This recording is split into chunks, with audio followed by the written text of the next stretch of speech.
Сәлеметсіздер ме? Мен Павлодар облысының білім беру басқармасы Железин ауданы білім беру бөлімінің еңбекші негізгі жалпы білім беру мектебі 8-ші сынып оқушысы Назарбай Сабина.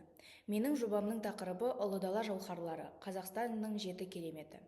Қазақстан бай тарихи, алуан түрлі мәдениетті және керемет табиғаты бар ел. Ұлы даланың жүрегінде сан ғасырлық мұра жатыр.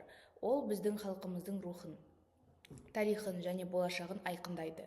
Осы презентацияда біз Қазақстанның 7 кереметін ашып, олардың әрқайсысының ұлттық мақтанышымызды маңызын көрсетеміз.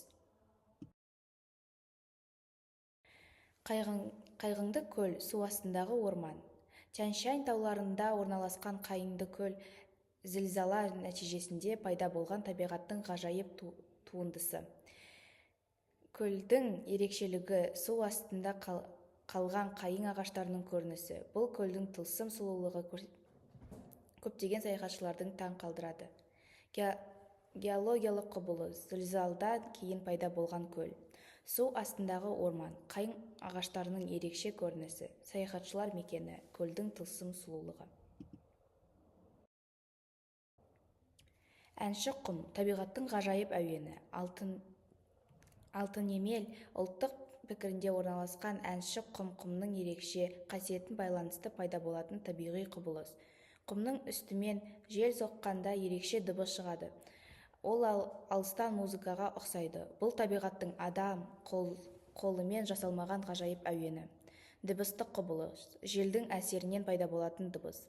Алтынемел паркі, құмның географиялық орналасуы, табиғаттың әуені, музыкаға ұқсайтын ерекше дыбыс.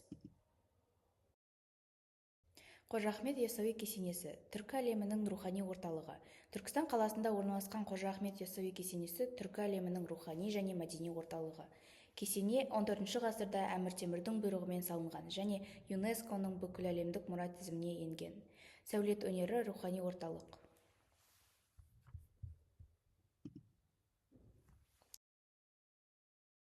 Отырар қалашығында Ұлы Жібек жолының қақпасы, оңтүстік Қазақстанда орналасқан. Отырар қалашығы Ұлы Жібек жолының бойындағы ірі сауда және мәдениет орталығы болған.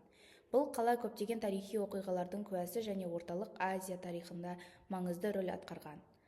13 ғасырда моңғол шапқыншылығы, 15 ғасырда қаланың қайта гүлденуі, 16-18 ғасырларда Қазақстанның Қазақ хандығының құрамында.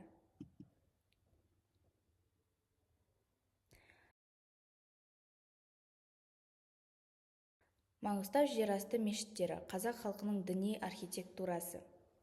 Маңғыстау облысының орналасқан жер асты мешіттері қазақ халқының діни архитектурасының бірегей үлгісі.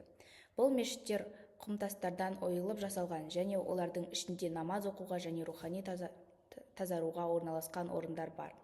Діни орын, намаз оқуға арналған мешіттер. Географиялық ерекшелік.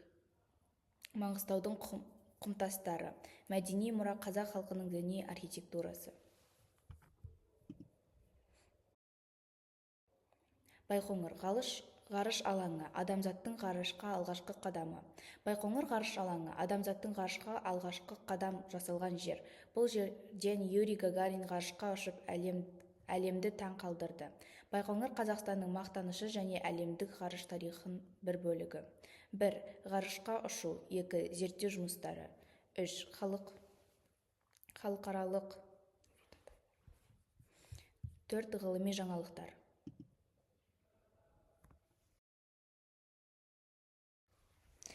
Бекет ата кесенесі, қазақ халқының рухани ордасы. Маңғыстау облысында орналасқан Бекет ата кесенесі, қазақ халқының рухани ордасы. Бекет ата 18 ғасырда өмір сүрген әулие және ағартушы. Оның кесенесі көптеген зират етушілер үшін қасиетті орын. 18 ғасыр Бекет атаның өмір сүрген уақыты.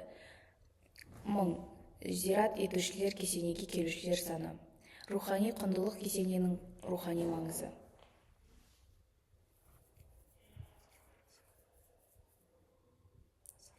Назарларыңызға рахмет.